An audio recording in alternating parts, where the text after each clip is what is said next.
I want to go right to NBC News White House correspondent Monica Alba, as well as NBC Justice reporter Ryan Riley. Also joining us, MSNBC national security and intel analyst and former FBI supervisor Rob D'Amico, and MSNBC legal analyst, former principal deputy assistant attorney general Mary McCord. We've got a really great panel to start us off. Ryan, I want to start first with what officials are saying about this raid. What's the latest that we know?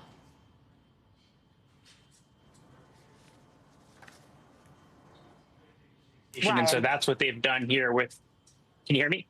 Yep, I can. Keep going. Go ahead, my friend. Oh, sorry. So, yeah, they are allowed to confirm that the location, like where this location took place. That's where Ken is on the scene right now, outside of John Bolton's home. But, you know, the way that this came about was, of course, very unusual because you have the New York Post coming in and breaking this news about this investigation. And the statute of limitations is a big question about what activity we're talking about, because there's typically a 5-year statute of limitations.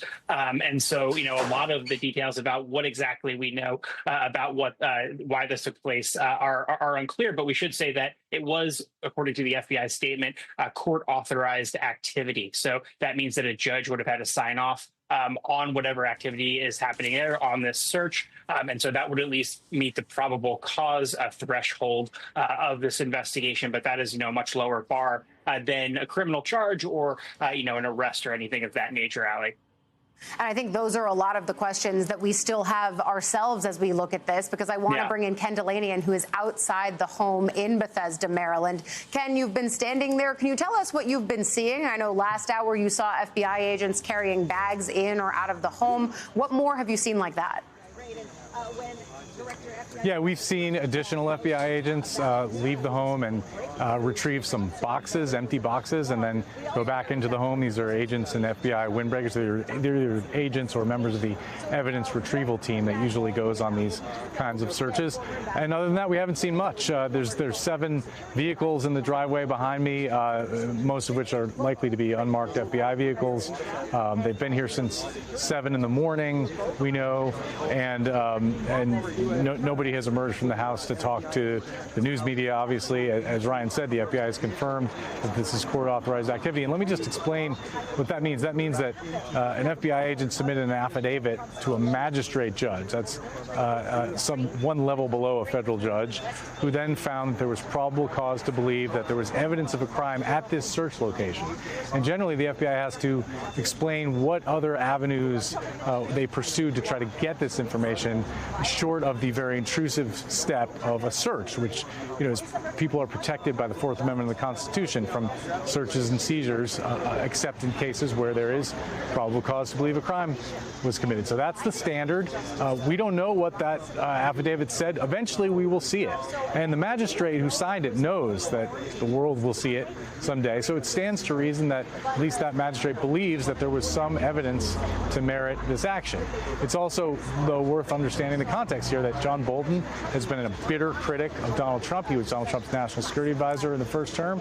He wrote a book, a memoir, that was very critical of Trump and his administration, and also was subject to allegations that it contained classified information. He disputed that. The Trump administration sued him.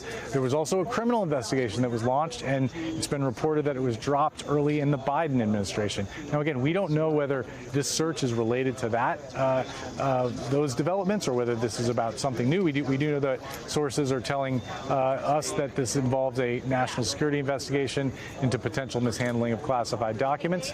John Bolton has been known for his whole career as a stickler when it comes to classified documents procedure. He's even been a detailed critic of how Donald Trump handled classified information. I've talked to Bolton many times about this, and he's told hair-raising stories about how Donald Trump behaved in the Oval Office, grabbing classified documents, stuffing them in his pants. So this is somebody that Donald Trump and his supporters have seen as an enemy for a long time.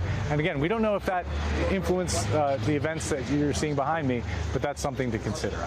Yeah, definitely something to consider, especially as a source familiar tells our team that this investigation involves something that was investigated during the Biden administration but wasn't pursued further at that time. You mentioned, of course, Bolton's book, which was part of that back and forth between the Trump administration and Bolton, bringing their feud into legal matters then about whether or not he did the proper things to confirm there was no classified information in that book. Ultimately, you're right that the Garland DOJ dropped that in 2021. We'll have to see if there is now a firm link between that, if there's new information. But Rob, I want to bring you in here and see what stands out to you based on the limited information that we have so far. And what questions would you be asking here to get a better sense of what led to this raid?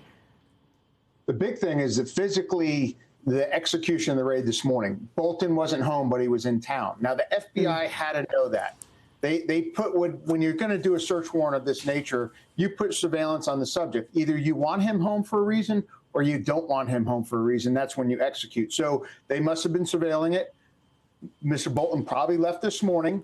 The surveillance called that out and followed him, and then they end up doing the execution warrant. So there is a physical reason that they did not want him at that site. They ended up interviewing him, I think, at a building in D.C., probably informed him of the raid, maybe wanted to ask questions. He probably invoked his right not to talk to him.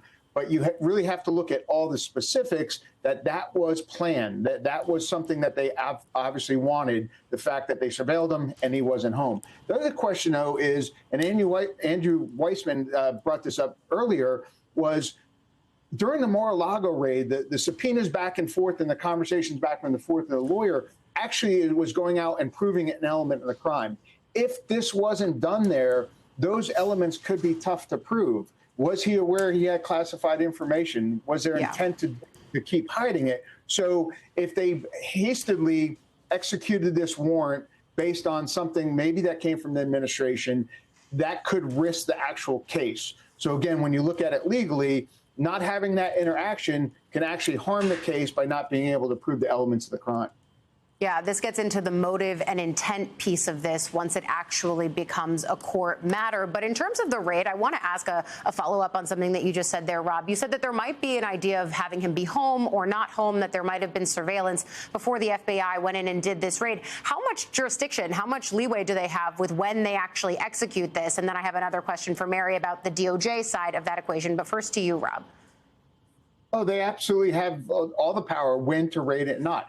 They'll get the search warrant, and then they decide when to do it. I've been on search warrants for like espionage stuff where most of the office didn't even know it was going down. They bring us in the middle of the night. They read us on. We execute it first thing in the light. Sometimes with warrants I've done on others like harm against children, they want the person there. They want to be able to talk to them. They want to talk to the spouse while the search warrant's going on for the effects of that search warrant happening when you're talking to them. So all that, once they have the warrant, they can execute it when they want. Sometimes if it's a no-knock because you think they're going to destroy evidence, you have that put in the warrant. This one probably want to do it because you couldn't destroy all the evidence you're looking for. But all those things go into the detail of the execution, and that's at the FBI's control. So that's the execution, but I want to talk about the legal steps that preempt an action like that, Mary. When you hear national security investigation, can you talk us through what would need to happen in terms of evidence, in terms of warrants, to even put a raid like this in motion? Sure. When it's a national security investigation, whether it's counterterrorism, counterintelligence, mishandling of classified information, those are all types of criminal investigations that have to be approved by and generally supervised by the National Security Division within the Department of Justice. That is where I was the principal deputy and later the acting assistant attorney general. That would be working together, though, with prosecutors at a U.S. attorney's office. So in this case, because the search took place in Maryland, it might have been prosecutors at the U.S. attorney's office in Maryland. It could have been prosecutors potentially at another U.S. attorney's office working up the investigation, but going to Maryland for the search warrant. And so that means that the search warrant and the affidavit in support of that search warrant, which was probably sworn out by an FBI agent or other federal agent, would have been reviewed, at least when I was there, would have have been reviewed by the National Security Division attorneys. And in fact, when I was there, I reviewed those myself. So it would go through multiple layers, but come to me, particularly if we were going to do anything as sensitive as this. And indeed, there's been revised procedures over the last several years about highly sensitive or investigations that could appear, to be political. Those are things that, should really go up all the way to the Attorney General. I can't say whether they did or didn't in this case, but it's not something that just one U.S. Attorney's Office could go and do. And I want to be clear, too, about what would have to be shown in that affidavit in order to get a search warrant. That would have to show probable cause that evidence of a crime will be found in the location. And that means it has to be some fresh information. You can't base that on something that you know from 6 years ago or 5 years ago. You have to be reason to believe evidence of a crime is still in the location to be searched. And then there is, Rob's right, there's a lot of discretion with the FBI about when to execute, but that's even within limits because a search warrant will only be good for a certain amount of time. You can't sit on it for months and months and then decide to execute it without getting the permission of the judge, again, because the information in it needs to be current and not stale. So those are some of the, factors that would go in. In terms of an investigation, a lot of times DOJ will not seek that search warrant that is so open and overt like this, and certainly alerts the person who's being investigated that you're doing an investigation when you're searching their home. So a lot of times that will come late in an investigation, and the FBI and other investigators and the DOJ attorneys will have done other things first to see what evidence they can accumulate before they take such an overt step like this.